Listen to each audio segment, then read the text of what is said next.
आज ही Doubtnut app download करें। Doubtnut पर होगा अब आपके सभी मैथ्स, केमिस्ट्री, फिजिक्स और बायोलॉजी डाउट्स का सफाया। बस अपने क्वेश्चन की फोटो खींचो, उसे क्रॉप करो और तुरंत वीडियो सोल्यूशन पाओ। Download now. देखिए, इस प्रश्न में पूछा गया है कि एकल पिन विधि से अवतल दर्पण की फोकस दूरी ज्ञात करने की विधि का वर्णन निम्न बिंदुओं के आधार पर कीजिए। अवलोकन सारणी। तो देखिए, एकल पिन विधि से हम लोग कैसे ज्ञात करते हैं, यहाँ पर आपको दिखाई दे रहा होगा। ठीक है, ये जो आपको दिख रहा है ना, ये जो दिख रहा है इसी को हम लोग बोलते हैं प्रकाशिक बेंच। ठीक है, ऑप्टिकल बेंच बोलते हैं इंग्लिश में।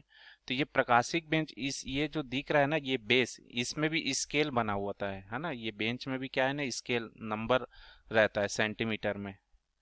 और इसी के ऊपर देखिए हम लोग ये रखते हैं, ये हमारा अवतल दर्पण को। देखिए यहाँ पर आपको मैंने चित्र बनाया ना अवतल दर्पण को, और पिन को भी ऐसे रखते हैं। ठीक है, तो ये पिन दिख रहा है ना, ए बी पिन आपका, तो इसी का प्रतिबिंब को हम लोग देखते हैं अवतल दर्पण में। ठीक है, अब ये पिन को हम लोग ऐसे आगे पीछे ऐसे, ये क्या है ना, मूव हो सकता है इस ऑप्टिकल बेंच पर।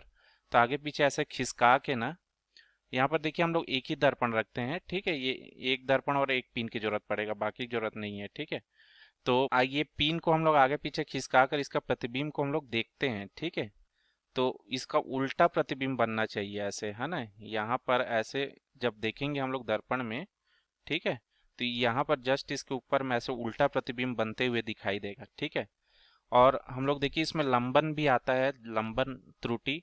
लंबन त्रुटि क्या होता है, हम लोग जैसे बाएं तरफ झुकते हैं तो पिन जो है दाएं तरफ मुड़ जाता है ना। दाएं तरफ हम लोग आंख को करते हैं तो पिन जो है बाएं तरफ चला जाता है। तो ऐसा नहीं होना चाहिए। पिन जब हम लोग ऐसा देखते हैं कि जो दोनों का जो पॉइंट है ना, एक दूसरे ऊपर ऐसे टच करते हुए दिखना चाहिए। चाहे आप दाएं से देखो, बाएं से देखो, ऊपर से देखो, कहीं से भी देखो, तो उस समय फिर क्या है, लंबन त्रुटि नहीं रहता है। ठीक है, तो यही काम इसमें करना रहता है इस एक्सपेरिमेंट में। ठीक है, तो यहाँ पर एडजस्ट करने का बस इसमें रहता है। ठीक है, एडजस्ट करके ये पिन का लंबन त्रुटि को दूर करके इसका प्रतिबिंब को हम लोग क्या करते हैं, इसी के ऊपर जस्ट प्राप्त करते हैं। तो ये कौन सा बिंदु हो जाता है, हमारा वक्रता केंद्र बिंदु हो जाता है, क्योंकि वक्रता केंद्र पर ही क्या हो जाता है, वस्तु का प्रतिबिंब हमको प्राप्त होता है और उसी आकार का ही प्राप्त होता है। ठीक है, तो यही इसमें करते हैं। ठीक है, तो देखिए इसका अवलोकन सारणी कैसे बनेगा, इसको हम लोग बनाते हैं। ठीक है, अवलोकन सारणी, अवलोकन अवलोकन सारणी।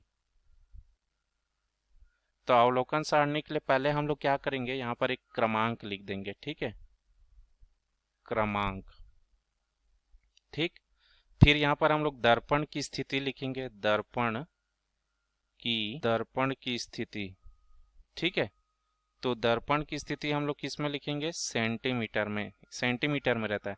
तो ये जो प्रकाशिक बेंच में दिख रहा है ना, ये बेस, तो ये जैसे रॉड जैसे दिख रहा है, इसमें भी नंबर रहता है। ठीक है, तो यहीं से इसकी स्थिति को हम लोग नापते हैं। तो दर्पण की स्थिति पता चल जाएगा। ठीक है, प्रकाशिक बेंच में वो कितने दूरी पर है, दर्पण रखा हुआ है। फिर हम लोग क्या करते हैं, वस्तु पिन की स्थिति।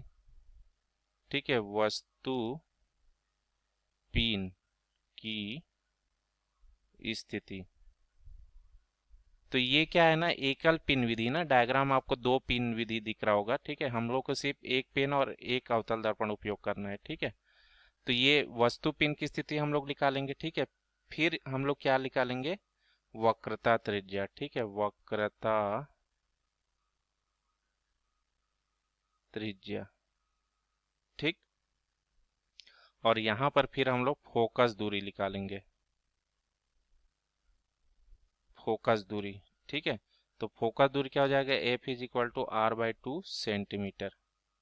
तो यहाँ पर क्या है, देखिए दर्पण की स्थिति जो है ना, तो दर्पण की जो स्थिति निकालेंगे, ठीक है, उसमें से हम लोग वस्तु पिन की जो स्थिति मिलेगी, ठीक है, तो वस्तु पिन की स्थिति को माइनस करेंगे ना, तब हमको फिर वक्रता त्रिज्या मिलेगी। ये चीज याद रखना है। ठीक है, तो दर्पण की जो स्थिति होगी, ठीक है, जैसे ये दर्पण यहाँ रखा है, तो यहाँ से जैसे 0 से रीडिंग स्टार्ट इधर है, तो ये दूरी हम लोग ज्ञात करेंगे। ठीक है, फिर ये वस्तु की ये जैसे पिन हमारा जो रखा है, ठीक है, तो इसका यहाँ से दूरी मिलेगा।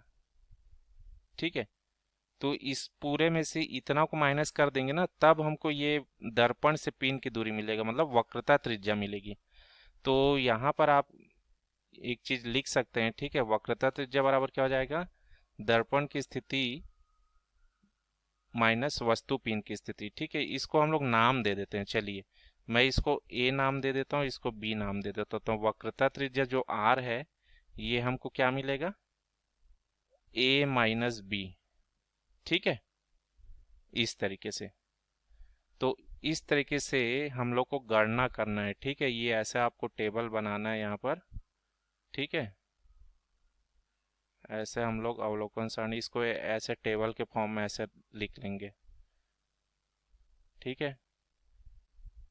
और यहाँ से एक ऐसा लाइन, ठीक है, इस तरीके से बना लेंगे, ठीक है। यहाँ पर एक लाइन और खींच देते हैं, ठीक है। यहाँ से एक लाइन ऐसा और खींच देते हैं। अब हम लोग इसमें ना कम से कम 4-5 रीडिंग ले लेंगे, ठीक है। 4 रीडिंग कम से कम ले लीजिए, है ना। 4 रीडिंग हम लोग 4 बार दर्पण की स्थिति ज्ञात करेंगे, ठीक है। फिर वस्तु पिन की स्थिति, फिर उसी तरह वक्रता त्रिज्या भी निकालेंगे, फिर फोकस दूरी निकालेंगे।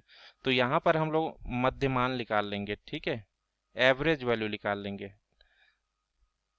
तो ये हमको मिल जाएगा एफ, यहाँ पर एवरेज निकाल लेंगे, ठीक है। जो भी मिलेगा यहाँ पर F1 F2 मान लीजिए F3 F4, तो ये सभी को जोड़ देंगे, ठीक है। 4 रीडिंग 4 फोकस दूरी मिलेगा और ये 4 से भाग दे देंगे, तो ये मध्यमान एवरेज वैल्यू मिल जाएगा। तो देखिए इस तरीके से इसका अवलोकन सारणी होगा, ठीक है।